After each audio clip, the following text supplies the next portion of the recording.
I want to start with a thing Naomi said to me on our second date. We were at a restaurant in northeast Portland, the kind of place with communal tables and natural wine and a chalkboard menu that changes daily, and we were deep into one of those early relationship conversations that feel like they have no edges. The kind where you keep thinking you've reached the end of the subject and then one of you says something that opens it back up. She said, "I think secrets are the original violence. Not the dramatic ones. The small ones. The thing you don't say because saying it would cost you something. That's where relationships die. In the accumulation of small unsaid things." I was a debate coach. I had spent 15 years in rooms with people making arguments. I knew the difference between a well-constructed position and a performed one, between someone who had thought something through and someone who was deploying a conclusion they'd found elsewhere. What Naomi said was not performed. It had the texture of something she'd arrived at through experience, something that had cost her, that she carried as a principle because the alternative had been worse. I was moved by it. I told her so. She said, "I just think honesty is the only real intimacy. Everything else is just two people managing each other." 3 years later, sitting at her laptop in our shared Portland apartment, I found the sent folder. What was in it was not dishonesty in the way most people mean that word, not lies exactly, not fabrications, not another person or a hidden life. What it was more specific and in some ways more difficult. It was the accumulated record of a version of our relationship that she had been narrating to someone else. In detail. Over months. The real version, her actual thoughts about us, about me, about what she wanted and what she wasn't getting and what she had been considering and what she was afraid of. She had been honest. Just not with me. Stay with me. Because this is the story of the most honest dishonesty I have ever encountered. And understanding it required me to apply every skill I had as a person who thinks professionally about how arguments are built and what they reveal about the person making them. My name is Isaac Pemberton. I'm 35. I teach English and coach debate at a high school in Portland. I have spent the better part of 2 decades in the business of helping young people understand how language works, how a word choice reveals an assumption, how a framing conceals a question, how what someone does not say is often the most important part of what they're communicating. I did not apply these skills to Naomi. I applied them after. In the sent folder. For 2 hours on a Tuesday afternoon when I had sat down at her laptop to print a document and found, instead, the real argument she had been making for the better part of a year. You won't believe what I found. And then you will. Because the more I tell you about who Naomi was, the more you'll understand that what she did was not a betrayal in the ordinary sense. It was something stranger and more complicated. And it told me something about the nature of honesty that I have been living inside ever since. Let me tell you who Naomi Voss was before I tell you what the sent folder contained. Because this is the part that matters most and the part that gets lost when people tell stories like this. The person who hurt you is always more than the hurt. Naomi Voss was one of the most substantive people I have encountered in 35 years of encountering people, and the fact that she failed me in a specific and significant way does not cancel the substance. Both things are true. I have decided to hold both. She was a nonprofit program director. She ran workforce development initiatives, connecting people coming out of the correctional system with employment programs, building the relationships between organizations that made re-entry possible. The work was hard and underfunded and required a specific quality of sustained caring that was not theoretical. She did it with a seriousness that I found immediately compelling. She was sharp. Not performing sharpness, actually sharp, in the way that people who have thought carefully about a subject for a long time are sharp. She had opinions that had been stress-tested by reality. She changed her mind when evidence required it and did not perform the change as virtue. She was funny in the dry, observational way that emerges from paying close attention to how the world misrepresents itself. She had dark red hair, a natural wave, cut to just below the jaw in a loose bob. Pale skin with a natural high color in her cheeks. Sharp hazel eyes that changed quality in different light. A strong jaw softened by a wide mouth. A small cluster of freckles at the outer corner of her right eye that I looked for the way you look for a landmark in a city you're learning. We moved in together at the 18-month mark.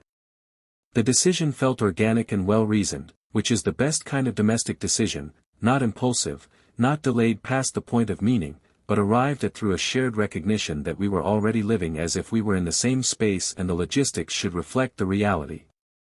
The apartment was hers first. I moved into it. This mattered in ways I didn't track carefully enough. Because when you move into someone else's established space, there is an asymmetry. Their patterns are already load-bearing. Their routines have a prior claim on the architecture of the day. You adapt to them more than they adapt to you, even when both people believe the opposite is happening. I had moved into Naomi's life in the physical sense and had adapted in ways I hadn't named. This is where everything changed, not at the sent folder, not at the beginning, but here, in the middle, in the long unmarked territory of a relationship that was functioning and real and also, beneath the surface, carrying a weight that was not being evenly distributed. I want to be precise about what I mean. Naomi had a principle, the radical transparency principle, the one she'd stated on the second date. She held it genuinely. In our relationship she practiced what she called real talk, the regular, direct conversations about what was working and what wasn't, the check-ins that most couples avoid because the topics are uncomfortable. I respected this deeply. It was part of why I trusted her. A person who will tell you the hard thing directly is a person who is not accumulating the small unsaid things she described as the original violence. But there was one subject that the real talk did not reach. I have taken considerable time identifying what that subject was, because naming it correctly matters. It was not another person. It was not a hidden desire or a secret past.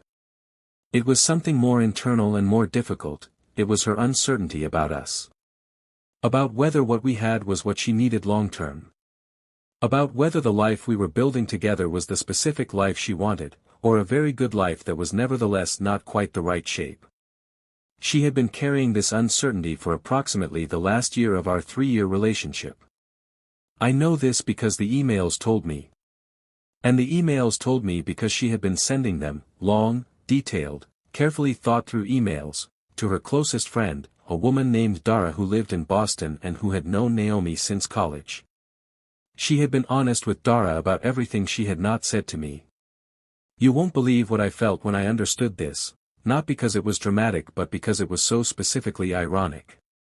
The woman who had named secrecy as the original violence had been keeping her most important uncertainty secret from the one person it most directly affected.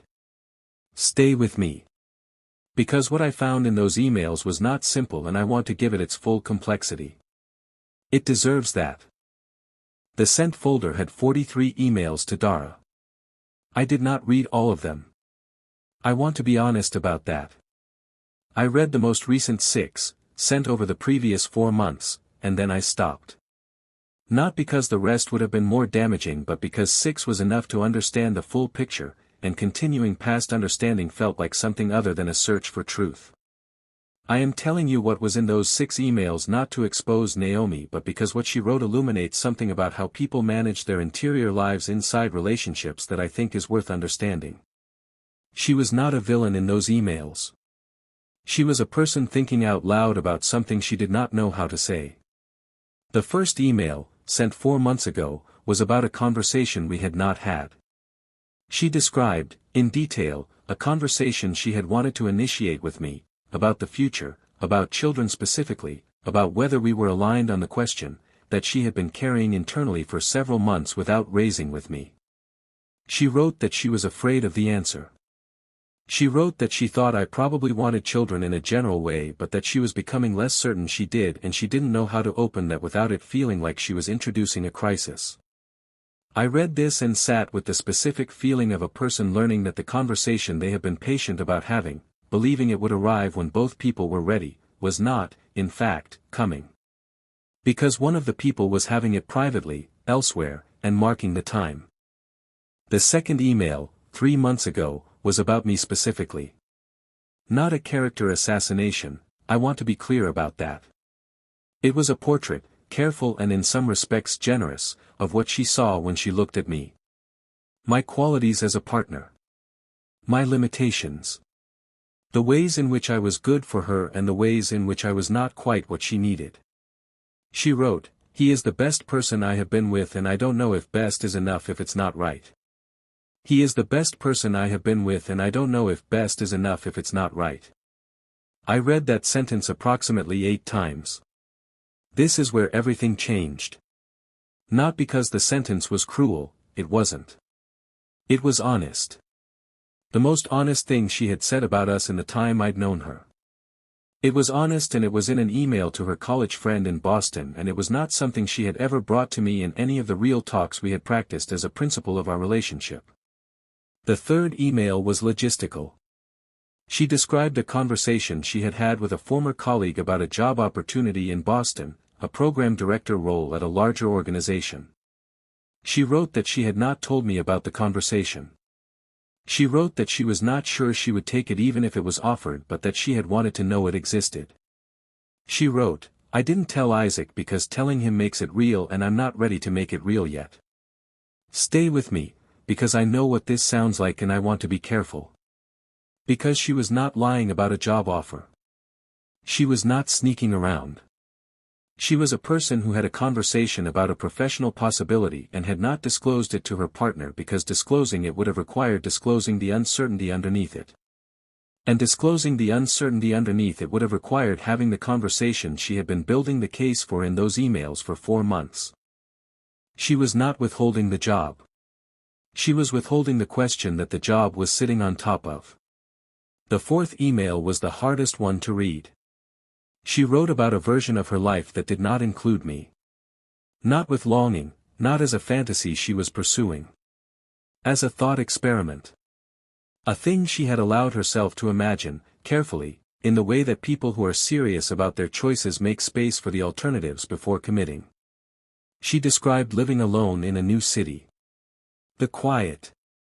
The specific freedom of a life organized around her own rhythms without negotiation or adaptation.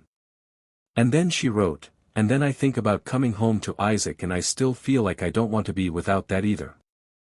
She was holding 2 things simultaneously. The specific shape of a life without me that she could imagine and that had an appeal she would not deny. And the specific person I was, which she did not want to release. She was not choosing between them. She was managing both. Without telling me that either existed. You won't believe what I did after I read the 4th email. I closed the laptop. I went for a walk. I walked for 40 minutes through the rain that Portland provides regardless of what you're dealing with, which I have always found paradoxically steadying, the weather that doesn't calibrate to your situation, that just keeps happening. I thought about what I had read. I thought about it the way I think about an argument a student has made that is simultaneously flawed and genuinely intelligent, the kind you have to take seriously even as you locate its fault line. Naomi's fault line was not dishonesty. Her fault line was the specific place where her commitment to honesty as a principle had a boundary she had not disclosed, herself. She was radically transparent about her thoughts and opinions and values in every direction except inward. The one thing she did not narrate honestly was her own uncertainty. That's when I realized something that took me a long time to fully assemble.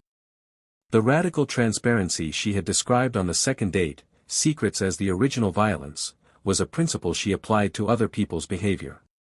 She had not applied it to her own interior life. And the result was not a lie, exactly. It was a gap. A gap between the principle she held and the practice she maintained. And in that gap, for a year, she had been building a case she had not brought to me. I should have noticed the gap sooner. But gaps are, by definition, the space between visible things. You can only find them when you know to look. That's when I realized I needed to look. And that the looking had to happen in a conversation, not in an inbox. I came home from that walk and I made dinner. I want to tell you this specific detail because it matters. Not as evidence of composure I didn't feel, I was not composed in the way that word usually implies. But there was a conversation I needed to have, and I needed to have it from a position of clarity rather than the immediate aftermath of reading someone's private correspondence. I needed the anger to process past its first temperature. I needed to know what I actually wanted to say before I said it. Naomi came home at 6:30. I had made pasta, something ordinary, something with my hands, the kind of cooking that doesn't require you to think too hard. She came through the door and dropped her bag and said something about her day, and I said something back, and we had the surface of a normal evening for about 11 minutes. Then I said, "I sat down at your laptop today to print something." The sent folder was open. She went still. Not the stillness of someone caught in a performance. The stillness of someone who has been braced for something they couldn't control the timing of and has just felt it arrive. She said, "How much did you read?" I said, 6 emails. The recent ones. She said, "Okay." One word. Okay. Not a defense, not a pivot, not the immediate management of someone who needed to control the narrative. Just, the acknowledgement that the thing she had been holding had been found, and the moment of setting it down. I found this specific quality of her response the most complicated thing of the entire conversation. Because it was so entirely Naomi, the person who had said on the second date that secrets were the original violence. She had been caught in exactly the behavior she had named as the thing she was most against, and her response was not to lie about it or manage it or explain it away. She just said, "Okay. Stay right here with me. Because I want to take you inside the conversation that followed, because it is the part of this story that I think is worth the most." I said, "I need to understand why you were telling Dara things you weren't telling me." She said, "Because Dara doesn't have anything at stake in the answers." I said, "And I do." She said, "Yes." I said, "So you protected me from your uncertainty." She didn't answer right away. Then she said, "I protected myself from having to be certain before I was ready." That is the most honest sentence Naomi Voss ever said to me. In 3 years of dinners and arguments and real talks and the accumulated texture of a shared life, that sentence was the most honest. It arrived in the 6th hour of the sent folder, in our kitchen, over pasta that had gone slightly cold. She had not been protecting me. She had been protecting herself from the consequence of disclosure. From having to make a decision before the internal work was done. From introducing a crisis into a relationship that was functioning, and that she genuinely valued, before she had resolved within herself what she wanted to do. I understand this. I have spent 11 years teaching young people to argue clearly, and what I have learned is that clarity costs something. It costs the comfortable ambiguity of the unstated position. It costs the ability to hold two things simultaneously without having to choose. Naomi was paying the cheaper price, articulating her uncertainty to someone with nothing at stake, and leaving me to live inside the uncertainty without knowing it existed. You won't believe what happened next, and I mean this, because what happened next was the conversation I had been, without knowing it, waiting to have for the better part of a year. I asked her everything. Not in the manner of an interrogation, I want to be clear about that, but in the manner of two people who have, finally and somewhat painfully, reached the actual subject. The children question. The Boston question. The question of whether best was enough if it wasn't right. She answered all of it. Not easily, some of it cost her, visibly, the way things cost people when they have been holding them for a long time and the release is not relief but reckoning. But she answered. Here is what I found. She was not certain she wanted children. I was not certain I wanted children either. I had been comfortable with the vague yes I'd carried for most of my adult life and had not stress-tested it recently. We had the actual conversation. For the first time. At the kitchen table, pasta cold, Tuesday night in Portland, 3 years in. She was genuinely considering the Boston position. I had not known about it. I would have wanted to know about it not because it threatened me but because it was relevant to our future and our future was something I had a stake in. She had doubted us. Seriously and specifically. She had wondered if the life we were building was the right shape. She had not yet concluded that it wasn't, the emails made that clear, but she had been holding the question with a seriousness she had not shared with me. That's when I realized what the sent folder had actually given me. Not a betrayal in the sense I had braced for on the walk home. Not another person, not a hidden life, not a structure built to deceive. Something more intimate and more destabilizing, the real interior of a person I thought I knew completely, showing itself for the first time. She had been more legible to Dara than to me. And the reason was not that she loved Dara more or trusted her more in the deepest sense. The reason was that I was inside the story and Dara was outside it. Dara could hold her uncertainty without being changed by it. I could not. She had been protecting the relationship by protecting me from her doubts. And in doing so she had been protecting herself from having to find out what the relationship could hold. I told her that. I said, "You found out what Dara could hold. You never found out what I could." She was quiet for a long time. Then she said, "I know." We talked until past midnight.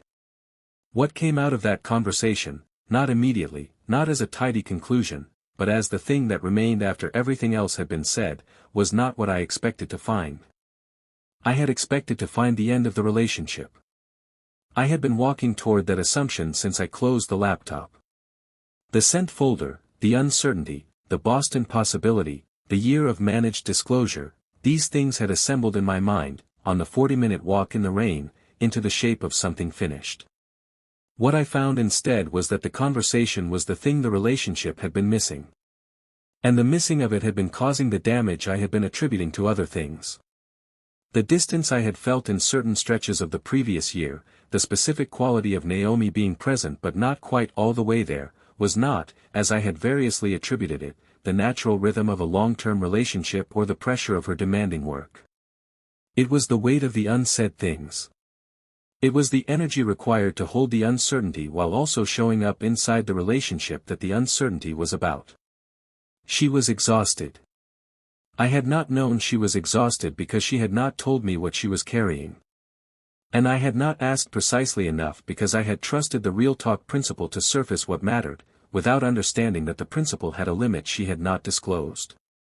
You won't believe what happened next, because what happened was that I said something that changed the shape of the conversation.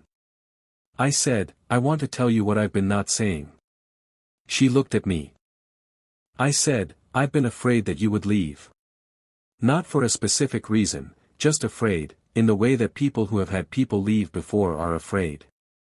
And because I was afraid I have been making myself smaller. I have been not saying things that might make you see me as difficult or demanding or as someone who takes up too much space. I have been, and I'm using your word, the word you used on the second date, I have been accumulating small unsaid things." The silence that followed was different from any previous silence in the conversation. Naomi said, "What haven't you said?" And we did something we had, apparently, both been not doing for longer than either of us had named. We told each other the actual things.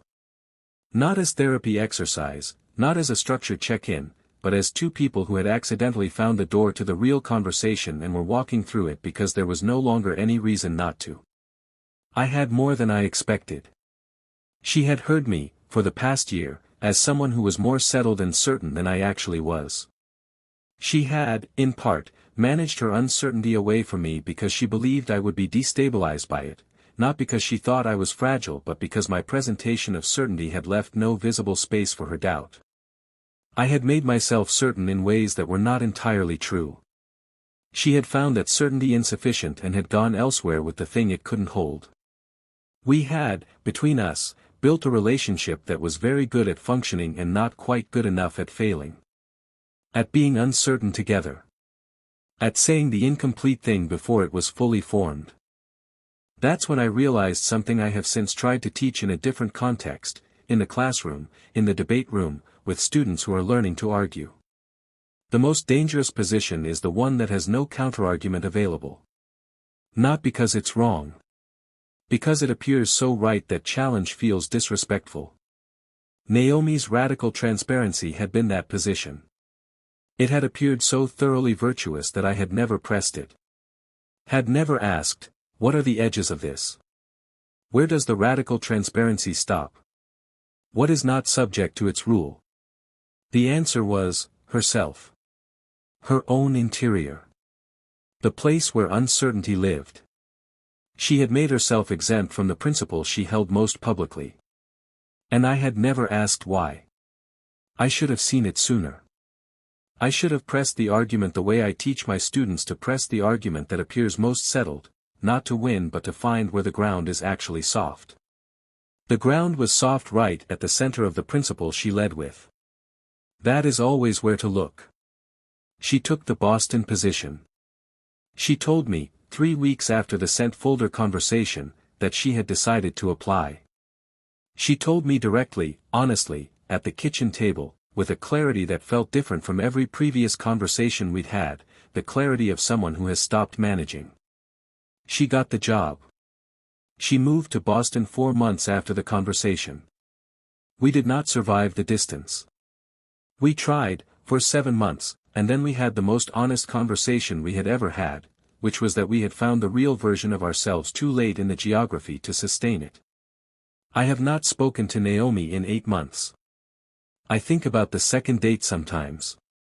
The communal table. The natural wine. The thing she said about secrets being the original violence. She was right about that. She was right, and she was also the proof of it. The violence was not dramatic. It was quiet and well-intentioned, and it accumulated over a year in a sent folder, arriving at me finally through a screen on a Tuesday afternoon when I had just needed to print something. The most honest thing she ever said to me, I protected myself from having to be certain before I was ready, was also the thing that explained every distance I had felt and attributed to something else. I hold that without anger. It took a while to get there.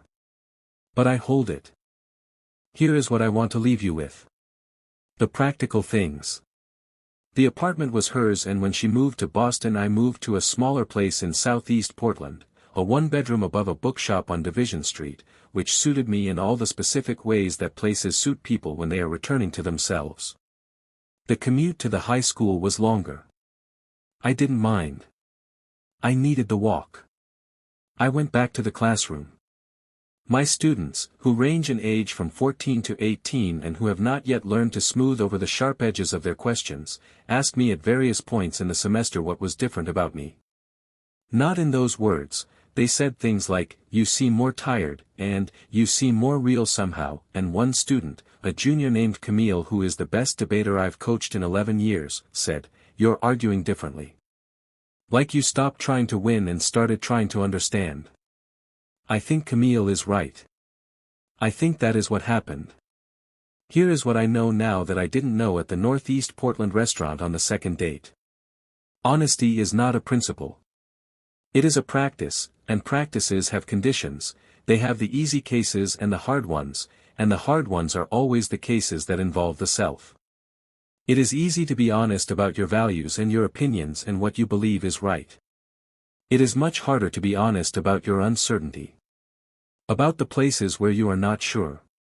About the future you cannot yet name. About the version of your life that exists as a possibility alongside the one you are living. Naomi was radically transparent everywhere except there. And the except there was the part that mattered most. I have taken this as a question I now ask of myself regularly, not of others. Where is my own except there? Where is the place I apply my principles everywhere but toward my own interior? I have found several. I am working on them. The work is uncomfortable and I would recommend it. I know that the person who has nothing to hide is not the same as the person who has said everything worth saying. Naomi had nothing to hide in the sense that there was no other person, no secret life, no constructed deception.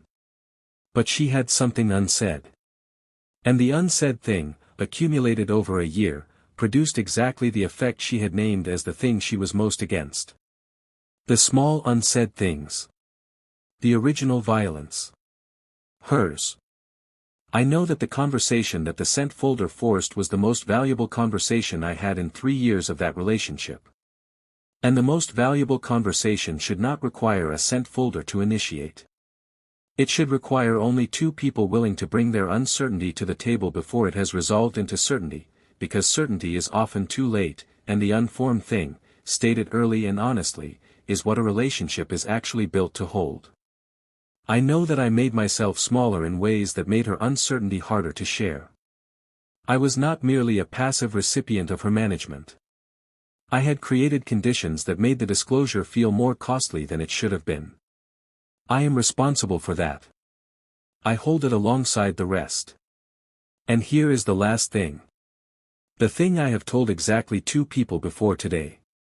About 6 months after Naomi moved to Boston, I was cleaning out the apartment, packing my things for the move to Division Street, and I found, in a stack of papers in a desk drawer, a printed email. One email, printed and folded, tucked at the back of the drawer. It was addressed to me. My name at the top.